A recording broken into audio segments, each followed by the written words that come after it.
Guys, আশা করি তোমরা ভালো আছো। আমাদের নতুন ব্লগ। আমার মা আজকে বড়টা করে বার করেছে, আজকে তোমাদের সেইগুলোই দেখাবো। চলো দেখো, আমার মা এই বড়টা করে বার করছে। এই আমার মা। আর একটু পরেই বাবুল ঠাকুর চলে আসবে। আমাদের এই রাধা কৃষ্ণ ঠাকুর আমাদের ঘরেই থাকে, এখন মন্দির প্রতিষ্ঠা হয়নি। মন্দির প্রতিষ্ঠা হলে সেগুলো তোমাদের দেখাবো। আমাদের পুজো হয়ে গেছে, আমরা ঘরে চলে যাচ্ছি। এই আমাদের বাড়ি চলে যাচ্ছি। মাও চলে যাচ্ছে, পুজো দেওয়া হয়ে গেছে। বাবুল ঠাকুর অনেকক্ষণ চলে গেছিল।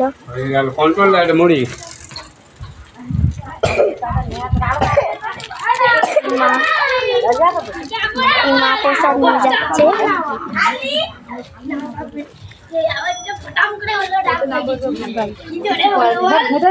আমাদের মনসা তার ঠান্ডাই হবে, বেশি জোরে বললাম, বেশি জোরে হবে ঠান্ডাই।